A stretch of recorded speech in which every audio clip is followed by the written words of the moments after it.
What's going on, traders? Welcome back to my channel. Welcome back to another video. In today's video, we got a good one. I'm just going to be breaking down my Rocket 21 and my Funded Trader Plus accounts. I'm going ahead and showing you guys my win-loss rate, my max daily drawdown, where I'm at, my current equity, and what I'm going to be doing to try to bring it back, to be honest. Not only that, but I'm breaking down the trade that I took this week. I only took one single trade, so stay tuned towards the end of the video to go ahead and break that down with me. But with that being said, grab some popcorn, grab some drinks, lock in, and let's get it.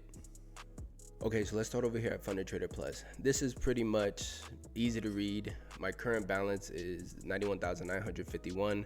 I'm down 8.5%, excuse me, 8.05%. And I just gotta make 13,000 in order to bring the account back up and to go ahead and pass phase 2 so that I'm able to get my funded. My average losing trade is $869. My average winning trade is $1,422. And for this account, my total max loss that I could lose is 10,000, and my daily max loss that I could lose is 4,597. So it's not really hard for me as far as the daily loss. That doesn't really affect me because, like I said in the previous video, I usually only take maybe definitely one trade a day. I don't really surpass one trade a day. If I lose, then I lose. It's very rare that I'll take two. I'll just wait till the next day to then roll that over so that I don't even have to worry about that. As far as the total max loss, that's the only thing that's been getting me. Like you said, I'm down 8%. But other than that, as long as I just manage my risk, as long as I just take high probability trade setups, then I should be able to bring this one back as well. All right, so now we're here on the Rocket 21 phase 2 dashboard. As you see, my equity is $191,505.76. And before you look over here and start going crazy or click off the video, just wait. Don't freak out. Oh, brother, this guy stinks! So if you understand trading, then you understand that trading is a percentage game.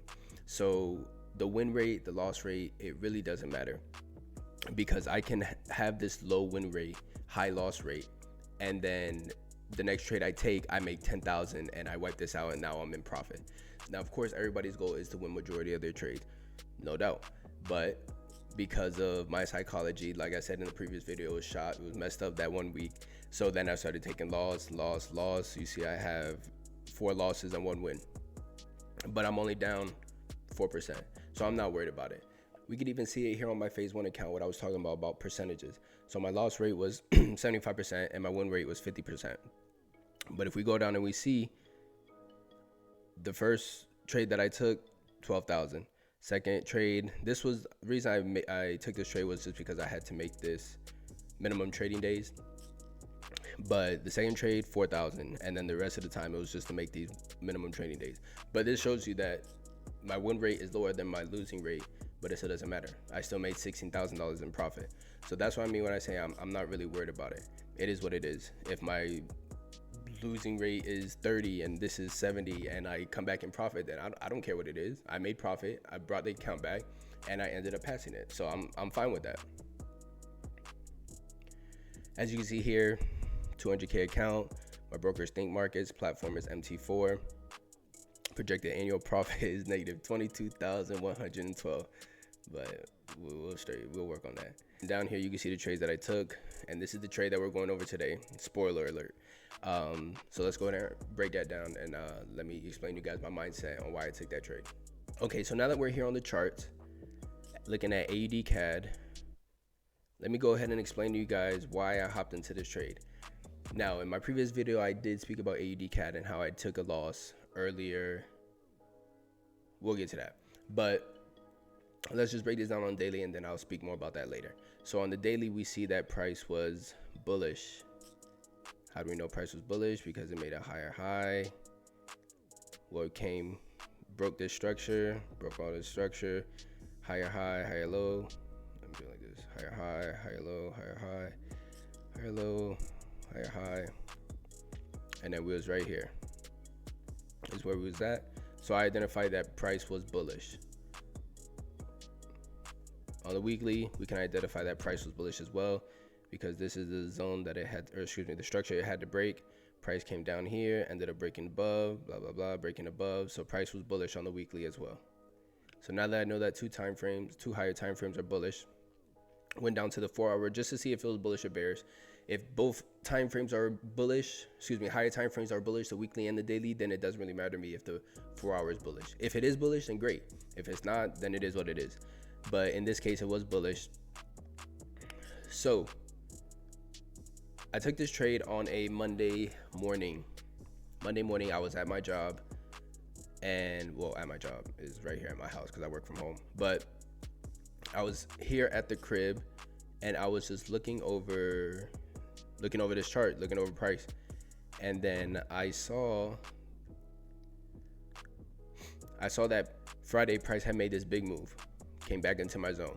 So I'm thinking, bet either it's gonna create something, come back here to then go up, or price was gonna continue to come up, which it did, and it broke this structure. So when price did all of this on Friday, the 30-minute had then went bearish. So the 30, the 15, and this caused the hours to go bearish as well. So all the lower time frames were bearish, and then Sunday came, pushed it up. Monday it pushed it up, and so then I saw it around here. So I was just looking at it. I have a separate computer from my work computer, so I was just looking at it and waiting for price to give me a little pullback. Now, I'm not gonna lie, I was hesitant to get in this trade. I'm not gonna hold you. I was hesitant? Yeah. But I was like, you know what? Let me just do it. And I don't even know why I was hesitant. I literally cannot say that word. But I don't even know why I was scared to do it. It matched up with my criteria, it matched up with my strategy, and it gave me everything I was looking for. So once price had broke above this structure, body closed above, came back, gave me a little pullback, and then gave me this engulfing. So I saw this engulfing on the 30-minute. First, I saw it on the 15-minute. First, it was literally the same thing. Saw it on the 15-minute. Same thing. Price went bearish, came back into the box, came back up. By this time, it had broke above, body closed above the structure, gave me a little pullback. Same thing. Doji with a bullish engulfing candle. Could have hopped in right there, but I didn't. Well, I was scared to. I ended up hopping in the trade, but I'm not gonna hold you. I was scared for some reason. So we saw it happen on the 15-minute. We saw it happen on the 30-minute.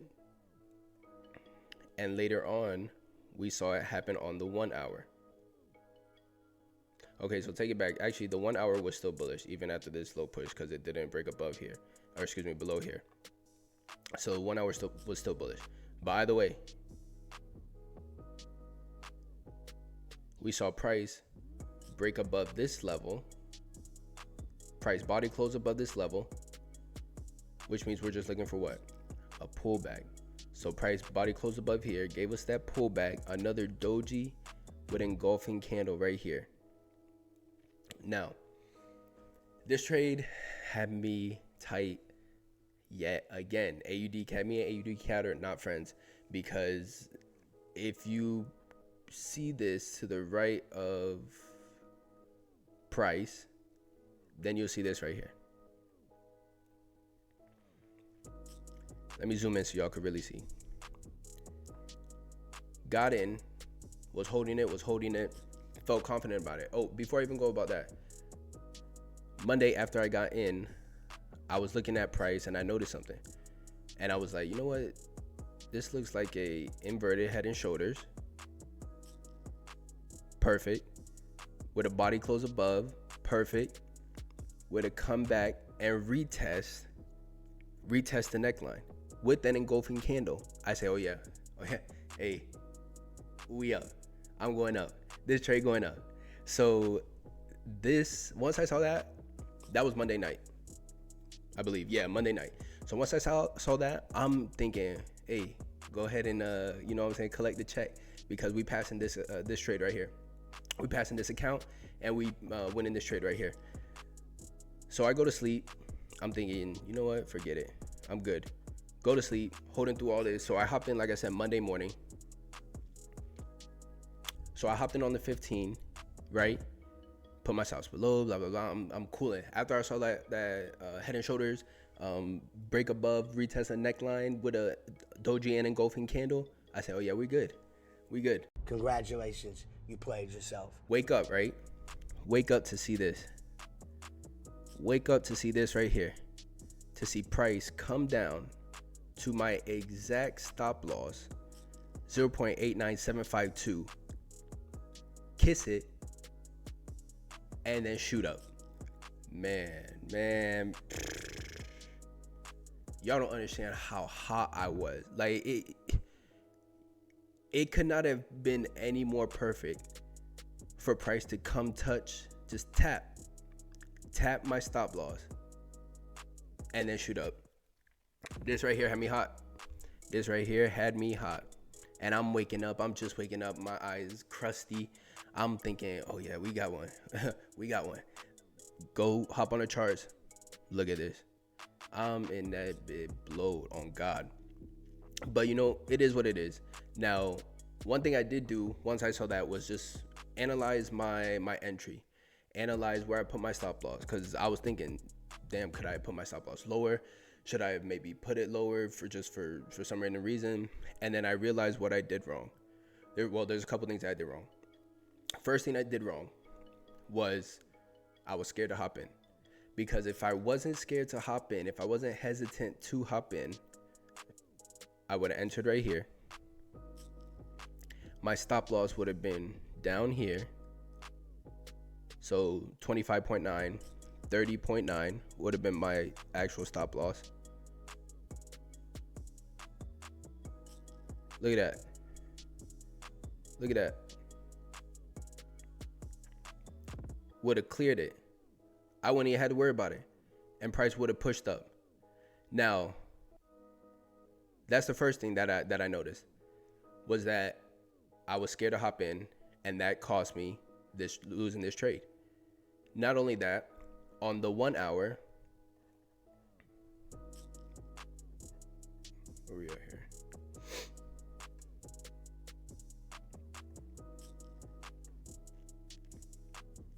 Not only that, on the 1 hour, I was looking at this trade before I even hopped in while I was scared. I was looking at the 1 hour and I said, I bet you price has to come back down and give me an engulfing or something here. That's literally what I was saying in my head. I'm pretty sure price is gonna come down here, give me a doji and engulfing, and then go up. So if I'm scared of hopping on the 15, scared of hopping on the 30 when I saw it, I still have a chance to hop in on the 1 hour. Didn't do that. But if I did do that, entry would have been right here. Stops would have been right below these. So that's what? 24. So 29. Really doesn't matter because it already didn't get hit. Would have been up. Would have passed the trade. Simple as that. So there's multiple stuff that I identified that I did wrong just regarding this trade alone. Being scared, not listening to myself, realizing that the 15 and the 30 had already passed. My chance to hop in had already passed, but the 1 hour was giving me another opportunity to hop in. So just take that one. Be patient. I wasn't patient in this trade because I wanted to hop in. I saw the 15-minute and the 30 already give me that signal to go in, but I didn't take it. But I still could have gotten it on the 1 hour. So after just realizing that, and let me talk about price getting tapped like that. That's something that honestly we can't control. It's gonna happen. It's literally one of the worst things to happen because it's just so aggravating and so annoying. But at the end of the day, we can't change that. We can't change what price does, where price goes. All we could do is make sure that we're getting in at the right area. We're putting our stops and our targets at the right area. So that way stuff like this doesn't happen. But even if it does, then you just charge it to the game and you keep going and you analyze the next pair to go ahead and get the next trade. That's all you could do. There's really nothing to it. Now, as far as my targets for this trade, I did have my targets way up here. I'm not gonna hold you. And I was gonna hold for all of that. But Tuesday, CPI news did come out for the Australian dollar, and it did come out bad for them. It was 4.9. the forecast was 5.2, but CPI came out as 4.9 for them. So I mean, it just dropped after that. But for the upcoming week, I promise you on everything I love, I'm staying away from AUDCAD, because that's 2 weeks that I hopped in it, 2 weeks that I ain't getting nothing from it.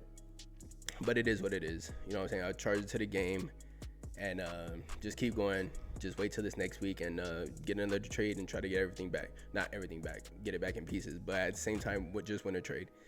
And yeah, I think that's pretty much all for this video, if I'm not mistaken.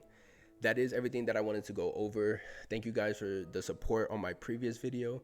If you're enjoying the content, please like, comment, subscribe. If you haven't seen last week's video, go ahead and hop over there, watch that for me, and let me know what you guys think about that. That's going to be all for me. Y'all have a blessed weekend. Y'all get ready for the charts next week. With that being said, I'm out.